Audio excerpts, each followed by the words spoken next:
I was folding towels at the laundromat when the world changed. The bell over the door chimed, and I didn't look up. People came and went. I didn't care much anymore.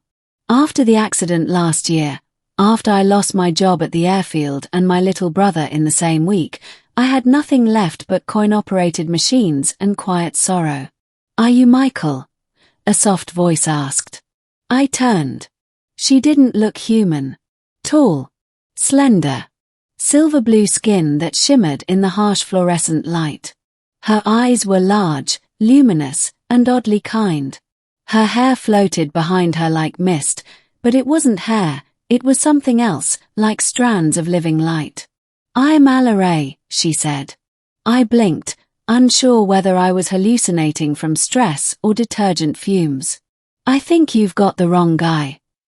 "No," she said. "I've been watching. You're the one who used to fly." My jaw tightened. "Used to. I need a pilot. And you need a reason." I laughed dryly, shaking my head. "Lady, I don't even have a car anymore." But her gaze didn't falter. "Just come outside." Against all reason, I followed her. The alley behind the laundromat was empty, until she raised her hand and whispered something that felt like a song inside my bones. A shimmer cut the air. And there it was. A ship. Not like any aircraft I'd seen. Organic. Flowing metal that pulsed with a heart-like rhythm. It hovered without sound, shaped like a crescent moon but alive with subtle movement, as if it breathed. "I'm dreaming," I whispered. "No," she said. "You've been asleep for too long. This is the awakening." Inside, the ship wrapped around us like a second skin. No buttons. No panels. Just intent. I thought of flying, and the ship lifted us above the clouds. Alaray didn't speak until Earth was a blue marble below us. "I am from the Lyrail Ascendancy," she said. "Our world is dying. We've looked for those who still believe in flight, not just physically, but in spirit." "Why me?" I asked. "Why not NASA or the Air Force?" "Because they fly for power. You used to fly for joy." I turned away. "Not anymore." She touched my shoulder. "Then let me show you why you must." We crossed the stars in hours. The Lyrail homeworld was breathtaking. Towers of crystal, oceans that glowed, skies filled with creatures that danced on wind trails. But something was wrong. A dark storm sat on the horizon. Not weather. A crack. A wound in the sky. "That," Alaray said, "is what's coming." "What is it?" "A rift. A tear in the dimensional veil. It consumes stars. Our ships cannot stabilize it. But your species has something we do not." She placed her hand over my heart. "Instinct." She trained me. Not just in piloting the Lyrail vessels, but in syncing mind to machine. It wasn't easy. The ship resisted me at first, like a wild animal. But Alaray guided me. Every day, she showed me how to feel the ship, not control it. How to move with it. To listen.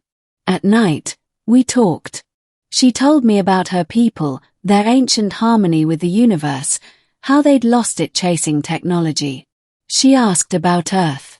About music. About love. And I began to remember what it felt like to hope. The rift was growing. Fast. Alaray and I were chosen for the final attempt to close it. "The Lyrail can't survive this without you," she said softly the night before the flight. "But I won't ask you again. You must choose."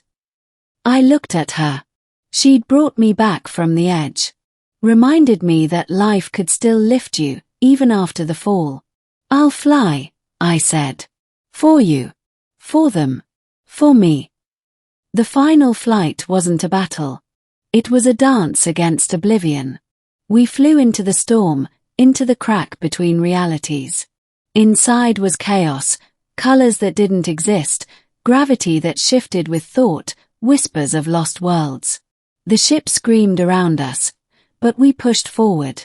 Alaray sang in her language, a resonance that held the rift in place for a moment. That was all I needed. I opened myself to the ship, to the stars, to everything.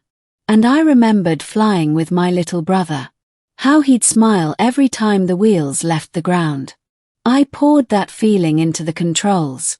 The rift shuddered. And closed. When I woke, I was floating. The ship was in pieces. Alaray lay beside me, barely breathing. "You did it," she whispered.